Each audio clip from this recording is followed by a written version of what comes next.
ओम श्री गुरुदत्तात्रेय नमः. आपल्याला जर दत्तगुरूंचा नामजप करायचा असेल तर आपण तो करत असतो, परंतु तो नामजप कसा करावा ह्याचं आपल्याला काही माहिती नसतं. तर आज आपण दत्तगुरूंचा नामजप कसा करावा हे जाणून घेणार आहोत.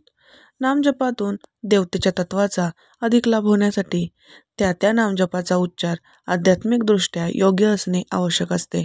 यासाठी श्री गुरुदेव दत्त हा नामजप कसा करावा हे समजून घेऊयात.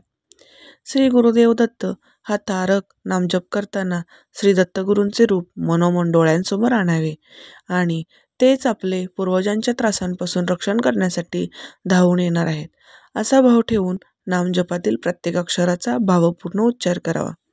या उलट मारक नामजप करताना श्री गुरुदेव दत्त यातील प्रत्येक अक्षर मारक स्वरात उच्चारावे.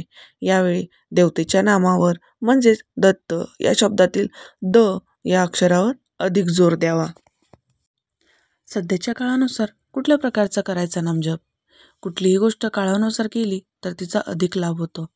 सध्याच्या काळानुसार कुठल्या प्रकारचा नामजप करायचा याचा अध्यात्मशास्त्र अभ्यास करून विविध नामजप महर्षी अध्यात्म विश्वविद्यालयाने ध्वनिमुद्रित केले आहेत.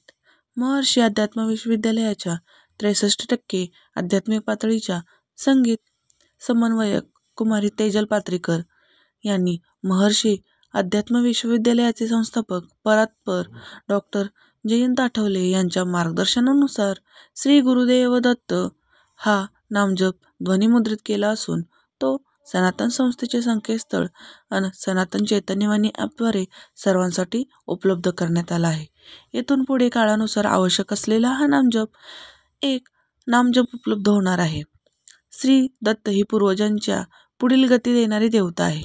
त्यामुळे श्री गुरुदेव दत्त हा नामजप नियमित केल्यास पूर्वजांच्या त्रासांपासून आपली मुक्तता होऊ शकते. नामजप म्हणण्याची गती. मनुष्याच्या प्रकृतीप्रमाणे त्याची जप करण्याची गती असते. श्री गुरुदेव दत्त हा नामजप प्रत्येक मध्यम गतीचा आहे. ज्यांना जलद गतीने म्हणायचं आहे त्यांनी जप म्हणण्याच्या पद्धतीने जप जलद गतीने म्हणावा, पण जप म्हणण्याची पद्धत मात्र पालटू नये.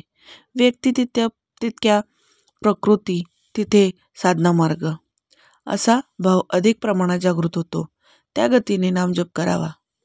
2 नामजपांमधील अंतर.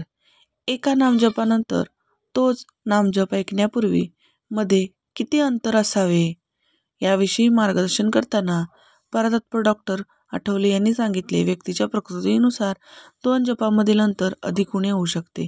त्यामुळे आपल्या सोयीप्रमाणे हा नामजप म्हणताना हे अंतर आपण पालटू शकतो.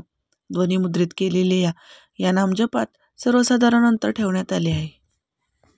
अशा प्रकारे आज आपण दत्त नामजप कसा करायचा हे पाहिले आहे. जर तुम्हाला माझ्या चॅनलचे व्हिडिओ आवडत असतील तर माझ्या चॅनलला लाईक, शेअर आणि सबस्क्राईब करायला विसरू नका. धन्यवाद. श्री स्वामी समर्थ. श्री गुरुदेव दत्त.